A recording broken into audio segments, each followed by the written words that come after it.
আর মারিয়ামের সন্তান ঈসা যখন পৃথিবীতে নেমে আসবে তখন তিনি ক্রুশকে ভেঙে দিবেন, শুকুরকে নিষিদ্ধ করবেন। ক্রুশ ভেঙে দিবেন কেন?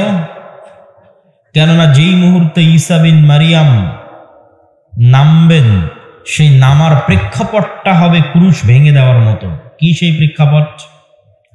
আল্লাহর নবী বলেন সাল্লাল্লাহু আলাইহি ওয়াসাল্লাম যে রোমান খ্রিস্টানদের সাথে তোমাদের একটা চুক্তি হবে।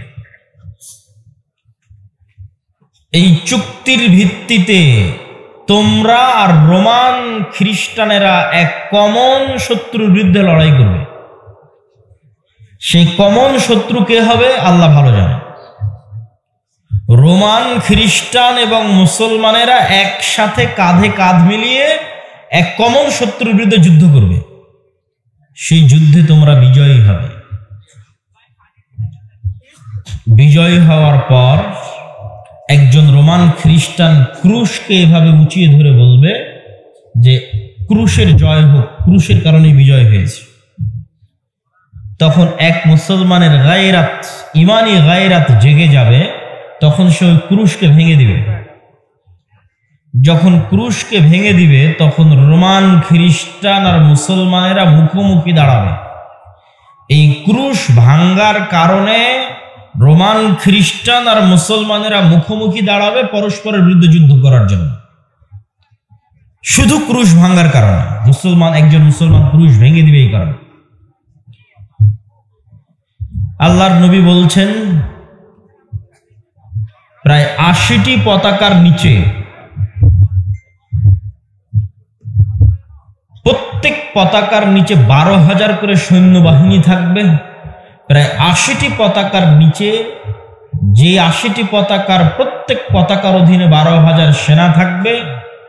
এরকম এক বিশাল সেনাবহর নিয়ে, ১০ লক্ষাধিক সেনাবহর নিয়ে রোমান খ্রিস্টানেরা একত্রিত হবে মুসলমানদের বিরুদ্ধে যুদ্ধ করার জন্য। আর সেই দিন মুসলমানদের হেডকোয়ার্টার হবে আজকের সিরিয়ার রাজধানী দামেস্ক।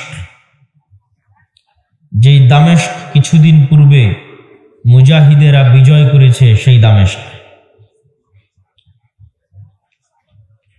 এই যুদ্ধ এত ভয়াবহ হবে, কোন বংশে যদি ১০০ জন মানুষ থাকে, ৯৯ জন মারা যাবে, একজন বেঁচে থাকবে। এই যুদ্ধ এত ভয়াবহ হবে, একটা পাখি যদি একটানা আকাশে উড়ে, লাশের সারি শেষ হবে না। লাশের গন্ধে পাখি পড়ে মারা যাবে, কিন্তু লাশের সারি শেষ হবে না। আর এই ভয়াবহ যুদ্ধে মুসলমানেরা যখন অবতীর্ণ হবে তখন মুসলমানদের ৩টা ভাগ হবে। মুসলমানদের ৩ ভাগের ১ ভাগ এই যুদ্ধে আল্লাহর রাস্তায় শহীদ হয়ে যাবে। আল্লাহর নবী বলেন তারা পৃথিবীর সর্বশ্রেষ্ঠ শহীদ। মুসলমানদের ৩ ভাগের ১ ভাগ এই যুদ্ধে পলায়ন করবে, যুদ্ধের মাঠ ছেড়ে দিয়ে। আল্লাহর নবী বলেন তাদের গুনাহ কোনোদিন ক্ষমা করা হবে না। যুদ্ধের মাঠ থেকে পালিয়ে যাওয়া কবিরা গুনাহ, জিহাদের মাঠ থেকে পালিয়ে যাওয়া, চলন্ত জিহাদের মাঠ ছেড়ে পালিয়ে যাওয়া কবিরা গুনাহ। কিন্তু ওই চলন্ত জিহাদের মাঠ থেকে যে পালিয়ে যাবে ওটার ক্ষমা হবে না। অন্য জিহাদের মাঠ থেকে কেউ পালিয়ে গেলে তওবা করলে ক্ষমা হতে পারে, আল্লাহর ইচ্ছা। কিন্তু ওই ভয়ঙ্কর ভয়াবহ যুদ্ধে যেটা রোমানদের বিরুদ্ধে হবে, খ্রিস্টানদের বিরুদ্ধে হবে, ৩ ভাগের ১ ভাগ মুসলমান পালিয়ে যাবে, তাদের কোনোদিন ক্ষমা করা হবে না। আর ৩ ভাগের ১ ভাগ মুসলমানকে আল্লাহ খ্রিস্টানদের উপর বিজয়ী করবেন। আল্লাহু আকবার।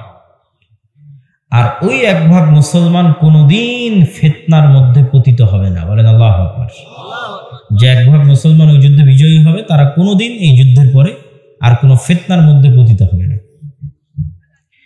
এই যুদ্ধে বিজয়ের পর মুসলমানেরা তাদের তরবারি, রাইফেল, গুলি যেটাই থাকুক কোনো গাছের সাথে ঝুলিয়ে বিশ্রাম নিবে। শয়তান আড়াল থেকে বলবে দাজ্জাল তোমাদের বাড়িতে প্রবেশ করে গেছে। তাড়াহুড়ো করে মুজাহিদেরা অস্ত্র হাতে নিয়ে দামেস্ক নগরীতে ফিরে আসবে। দাজ্জালের বিরুদ্ধে প্রস্তুতি নেওয়ার জন্য।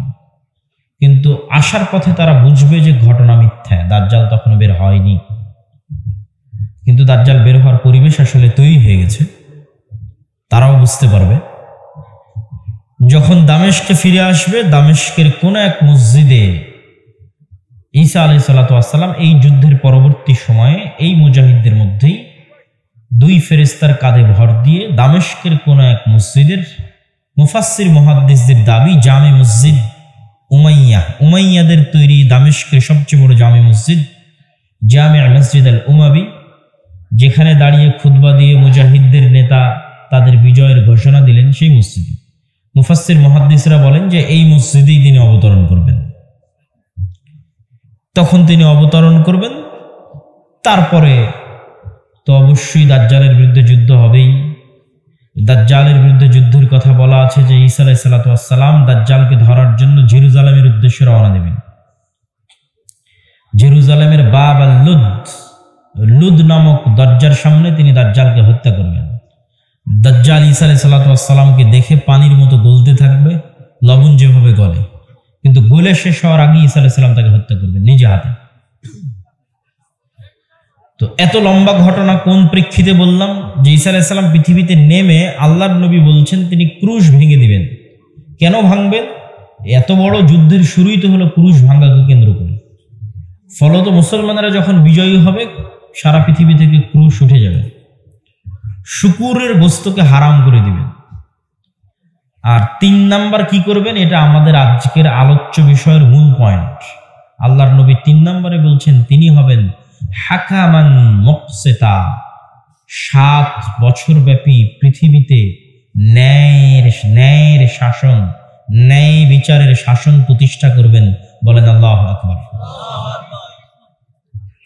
তো এই বাক্য থেকে আমাদের অর্জন কি? আমাদের আজকের আলোচনার বিষয়বস্তু কি? ইসলামের রাষ্ট্র দর্শনের ব্র্যান্ডিংটা কি? কি ব্র্যান্ডিং ইসলাম করছে তার রাষ্ট্রীয় দর্শনের জন্য, এই বাক্যের মধ্যে তা ফুটে উঠবে। যেমন আজকে যদি বলি আপনাদের আজকের এই অনুষ্ঠানের ব্র্যান্ডিংটা কি, তো আপনারা বলবেন আজকের অনুষ্ঠানে শেখ আব্দুর রাজ্জাক বিন ইউসুফ এবং তার 3 সন্তান উপস্থিত হবে, এটাই ফোকাসিং পয়েন্ট। আরো অনেক বক্তা আছে, আয়োজক আছে, অতিথি আছে, কিন্তু ফোকাসিং এটাই। ঠিক যে কোনো কোম্পানি তার একটা না একটা ব্র্যান্ডিং বাক্য আছে, শব্দ আছে, যেটা তার ফোকাস। যে এই ফ্রিজের জগতে, এসির জগতে অমুক 1 নাম্বার, বা এই প্রোডাক্টের জগতে অমুক বেস্ট, গাড়ির জগতে অমুক বেস্ট। তো ব্র্যান্ডিংটা হয় শর্টকাট। আরো অনেক গুণ আছে, যে গুণ আরো অনেকের মধ্যে থাকতে পারে, কিন্তু যেটার কারণে সে এগিয়ে, ওটাই ব্র্যান্ডিং। তো ইসলাম রাষ্ট্র প্রতিষ্ঠা হবে, এটার ব্র্যান্ডিং কি? আল্লাহর নবী বলছেন ঈসা আলাইহিস সালাতু ওয়াস সালাম 7 বছর ব্যাপী ন্যায়ের শাসন প্রতিষ্ঠা করবে। তাহলে বলেন তো ইসলামের শাসন ব্যবস্থার ব্র্যান্ডিং কি? ন্যায় প্রতিষ্ঠা হবে, ন্যায় বিচার প্রতিষ্ঠা হবে। আল্লাহর নবী আরো অনেক কিছু বলতে পারতেন, ইসলামের শাসন ব্যবস্থার আরো অনেক ভালো ভালো দিক আছে। বলতে পারতেন তিনি সারা পৃথিবীর সব মানুষকে নামাজ আদায় করাবেন, সারা পৃথিবীর সব মানুষকে, সব মহিলা মানুষকে পর্দা করাবেন। আরো অনেক অসংখ্য পয়েন্ট আছে, ওগুলো ইসলামের অংশ। কিন্তু ইসলামের রাষ্ট্র ব্যবস্থার ব্র্যান্ডিং নয়। ইসলামী রাষ্ট্র ব্যবস্থার ব্র্যান্ডিং হচ্ছে ন্যায়ের শাসন প্রতিষ্ঠান, যেটা আল্লাহর নবী ঈসা আলাইহিস সালামের ক্ষেত্রে বললেন। কেননা ঈসা আলাইহিস সালাম যে শাসন প্রতিষ্ঠা করবে, ওটা ইসলামী শাসন না অন ইসলামিক শাসন? ইসলামী শাসন। ঈসা আলাইহিস সালাতু ওয়াস সালাম যে শাসন প্রতিষ্ঠা করবেন, সেটা ইসলামী খেলাফা। তাহলে ইসলামী খেলাফার 1 নাম্বার ব্র্যান্ডিং ন্যায় বিচার প্রতিষ্ঠা হবে। 2 নাম্বার ব্র্যান্ডিং আর পরের বাক্যে আসতেছে, দেখেন রাসূলুল্লাহ সাল্লাল্লাহু আলাইহি ওয়াসাল্লাম বলছেন মানুষের সম্পদ এই 7 বছরে ন্যায় বিচার প্রতিষ্ঠা হওয়ার কারণে এত বেশি হয়ে যাবে যে কেউ টাকা নিবে, এই নেওয়ার মতো লোক থাকবে না। বলেন আল্লাহু আকবার। তাহলে ন্যায় বিচারের সাথে টাকার সম্পর্ক তৈরি হয়ে গেল। আজকে আমার বক্তব্যের বিষয়গুলো এই দুইটাই, 1 রাষ্ট্রের ইসলাম, 2 অর্থনীতিতে ইসলাম। রাষ্ট্রে ইসলাম, ন্যায় বিচার প্রতিষ্ঠা হয়ে গেলে টাকা বাড়িয়ে যাবে। কেন? আমি স্বেচ্ছাসেবকদের অনুরোধ করব যে আপনারা স্থায়ীভাবে ওখানে কয়েকজন লোক রাখেন, যারা ওখানে যারা দাঁড়াবে তাদেরকে বারবার এই কোনায় জায়গা ফাঁকা আছে, পিছনে আছে, অথবা এই সাইডেও আপনারা জায়গা বেশি করে দেন, বসার ব্যবস্থা করে দেন। যেহেতু জায়গা সংকুলান হচ্ছে না, বসার ব্যবস্থা করে দেন। সম্মানিত উপস্থিতি, আমরা আপনাদের সামনে আলোচনা তুলে ধরছিলাম ইসলামের রাষ্ট্র ব্যবস্থার ব্র্যান্ডিংটা কি, ন্যায়। অর্থনীতির ব্র্যান্ডিং কি, ন্যায় প্রতিষ্ঠা হলে কেন টাকা বেশি হয়। আজকে আপনারা যারা এখানে যতজন উপস্থিত আছেন, অনেকের অসংখ্য জনের কষ্ট আছে, তার পকেটে টাকা নেই। ধরেন আমারই কষ্ট আছে যে আমার টাকার অভাব আছে, আপনাদের অসংখ্য মানুষের কষ্ট আছে, তার টাকার অভাব আছে। এটা স্বাভাবিক, সিম্পল। কেন আপনার টাকার অভাব আছে? হাদিস বলছে এই পৃথিবীতে ন্যায় নাই, এই দেশে ন্যায় নাই, এই জন্য আপনি গরিব। তো দেশে ন্যায় না থাকার সাথে আপনার গরিব হওয়ার সম্পর্ক কি? এটাই তো বড় আশ্চর্য বিষয়। এখন এই মুহূর্তে বাংলাদেশে কোনো জায়গায় যদি 500 টাকার ঘুষের লেনদেন হয়, তাহলে সারা বাংলাদেশের 18 কোটি মানুষ ওই 500 টাকার গরিব হয়ে যাচ্ছে। এই 500 টাকাটা আপনার পকেট থেকে জোর করে বের করা হচ্ছে না, কিন্তু আল্লাহ পৃথিবী ভাবি সাজিয়েছে। অন্যায় হবে, দুর্নীতি হবে, গরিব হবে, করছে আর একজন, কিন্তু তার প্রভাব আমি ভোগ করব। গত 16 বছরে যদি 80,000 কোটি টাকা পাচার হয়ে থাকে, তার মানে 18 কোটি মানুষ 80,000 কোটি টাকার গরিব হয়ে গেছে। কিন্তু ওইটা আপনি দেখতে পাচ্ছেন না যে আপনার পকেট থেকে কেউ হাত দিয়ে বের করে নিন, কিন্তু আপনার পকেট থেকে বের হয়ে যাচ্ছে। এটাই হচ্ছে অর্থনীতির সবচেয়ে বড় ভয়ঙ্কর মারপ্যাচ। আর যখনই ন্যায় প্রতিষ্ঠা হবে, অটোমেটিক টাকা বাড়তে থাকবে, আপনাদের বাড়বে, সবার বাড়বে। সারা পৃথিবীতে যদি ন্যায় প্রতিষ্ঠা হয়, সারা পৃথিবীর বাড়বে। আজকের আমেরিকা বা ইউরোপে অঢেল সম্পদ, তাদের ডেমোক্রেসি, গণতন্ত্রের কারণে, প্রযুক্তির উন্নয়নের কারণে এগুলো পরে। আজকের আমেরিকা এবং ইউরোপে অঢেল সম্পদ, আর আমার বাংলাদেশে 1 টাকাও নাই, মুসলিম দেশগুলোতে 1 টাকা নাই। তার সবচেয়ে বড় কারণ আগে কোনটা? আগে হচ্ছে তারা অন্যায় করছে, জুলম করছে, আমরা জুলমের শিকার হচ্ছে। 190 বছর যাবত এই দেশের সব ধন সম্পদ লুটে নিয়ে চলে গেছে। তাহলে বাদশাহ আলমগীর যখন ভারতের শাসক, তখন ভারতের জিডিপি সারা পৃথিবীর জিডিপির 30%। আর ব্রিটিশরা যখন ভারত ছাড়ে, তখন পাকিস্তান, বাংলাদেশ, ভারত মিলে সারা পৃথিবীর জিডিপির 3%, মানে 27% চুরি হয়ে গেছে 190 বছরে। তাহলে আমরা গরিব কেন?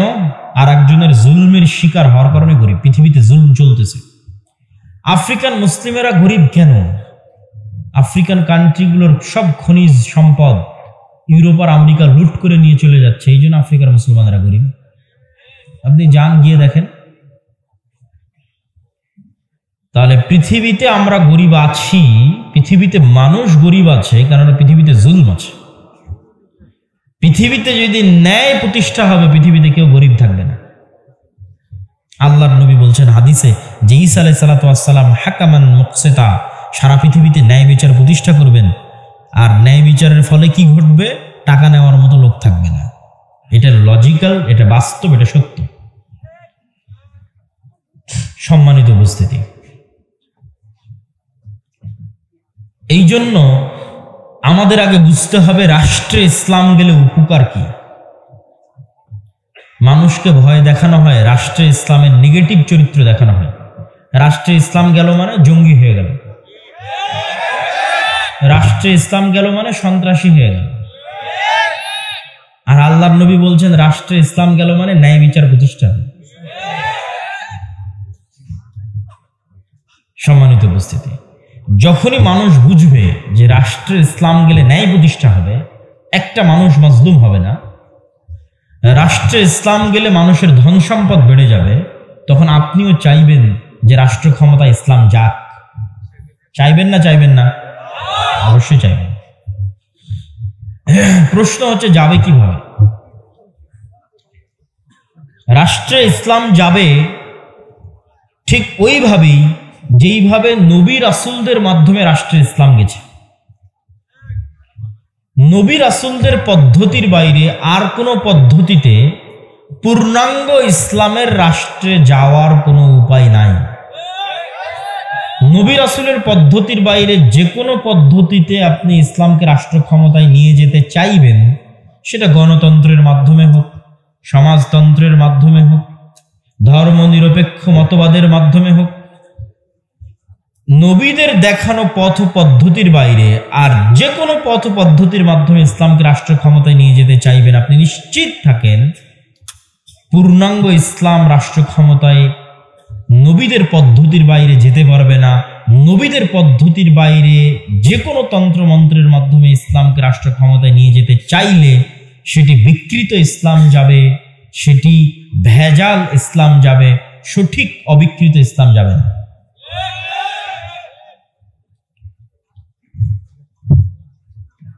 কেন যাবে না? তার এক নাম্বার কারণ, এই সমস্ত গণতন্ত্র, সমাজতন্ত্র, ধর্মনিরপেক্ষ মতবাদ, লিবারালিজম, জাতীয়তাবাদ, ন্যাশনালিজম, এগুলোর অস্তিত্বই হয়েছে যেন রাষ্ট্র ক্ষমতা ইসলাম যেতে না পারে, তথা রাষ্ট্র ক্ষমতায় ইসলাম যাওয়ার সবচেয়ে বড় শত্রু গণতন্ত্র নিজে। রাষ্ট্র ক্ষমতা ইসলাম যাওয়ার, ইসলামী খেলাফা প্রতিষ্ঠা হওয়ার সবচেয়ে বড় শত্রু ন্যাশনালিজম, জাতীয়তাবাদ নিজে। ইসলামী খেলাফা বা রাষ্ট্রে ইসলাম প্রতিষ্ঠা হওয়ার সবচেয়ে বড় শত্রু ধর্মনিরপেক্ষ মতবাদ, সমাজতন্ত্র নিজে। তাহলে যেগুলোর জন্মই হলো ইসলামকে রাষ্ট্র ক্ষমতায় যেতে বাধা দেওয়ার জন্য, ওইটার মাধ্যমে কেমনে যাবেন? ওইটার মাধ্যমে যাওয়ার মানুষ চেষ্টা করছে, যাবে, কিন্তু সেটা বিকৃত ইসলাম, কম্প্রোমাইজড ইসলাম। ইসলামের অসংখ্য বিধিবিধানে ছাড় দিয়ে যেতে হবে। এভাবেই ওই সিস্টেমগুলো ডেভেলপ করা আছে। তাহলে আপনি আব্দুল্লাহ বিন আব্দুর রাজ্জাক, আপনি বলছেন কিভাবে যেতে হবে বলেন? অবশ্যই আমাদের মধ্যে ওই চিন্তা চেতনা থাকতে হবে। চিন্তা চেতনা যেন থাকে, এই জন্যই আমরা বক্তব্য দিচ্ছি, আলোচনা করছি। যাবে কিভাবে? যাওয়ার এক নাম্বার শর্ত হচ্ছে, ঈসা আলাইহিস সালাতু ওয়াস সালামের ক্ষেত্রে আল্লাহর নবী বলছেন তিনি ন্যায় বিচার প্রতিষ্ঠা করবেন। ঈসা আলাইহিস সালাম যদি নিজে ন্যায়পরায়ণ না হয়, কেমনে ন্যায় বিচার প্রতিষ্ঠা করবেন? এটা কি সম্ভব? ঈসা আলাইহিস সালাম যদি ন্যায় বিচার পৃথিবীতে প্রতিষ্ঠা করতে চায়, আগে ঈসা আলাইহিস সালামকে নিজেকে ন্যায়পরায়ণ হতে হবে, তবেই তিনি পৃথিবীতে ন্যায় বিচার প্রতিষ্ঠা করতে পারবেন। তাহলে আমরা যদি বলি যে আমরা ক্ষমতায় যাব ইসলামের নামে, আল্লাহর দয়ায়, ইসলামের নামে নয়, আল্লাহর দয়ায় নয়, তো জোর করে কত মানুষ ক্ষমতায় আছে, আরো কত মানুষ থাকবে, কত মানুষ ক্ষমতা থেকে চলে গেছে, সেটা আমাদের আলোচ্য বিষয় নয়। আমরা ক্ষমতায় যেতে চাই ইসলামের নামে, আল্লাহর দয়ায়। তো ইসলামের নামে আল্লাহর দয়ায় যেই ক্ষমতায় যাবেন, ওই ক্ষমতার এক নাম্বার শর্ত ন্যায় বিচার প্রতিষ্ঠা করা। তাহলে আগে আমার এবং আপনার মধ্যে ন্যায়পরায়ণতা থাকতে হবে, তবে আল্লাহ আমাকে এবং আপনাকে তার দয়ায় রাষ্ট্র ক্ষমতায় দিবে। যদি আমার এবং আপনার মধ্যে ন্যায়পরায়ণতা না থাকে, তাহলে আল্লাহর দয়ায় ইসলামের নামে আল্লাহ আমাদেরকে রাষ্ট্র ক্ষমতায় দিবেন না। আমি যদি আরো স্পষ্ট করে বলি, ধরেন আমরা আজকে মঞ্চে দাঁড়িয়ে বক্তব্যের আলোচনায় গত 16 বছর কত দুর্নীতি হয়েছে তার বিবরণ দিচ্ছি। ফেসবুকে, ইউটিউবে, টুইটারে, টিকটকে আমাদের জেনজি ট্রল করতেছে, মজাক করতেছে, ঠাট্টা করতেছে, কিন্তু বিশ্বাস করেন যারা আজকে এগুলোর নিন্দা করতেছে, ট্রল করতেছে, ঠাট্টা করতেছে, এদেরকে ক্ষমতায় বসায় দেন, এরা গত 16 বছরের চেয়ে বেশি দুর্নীতি করবে।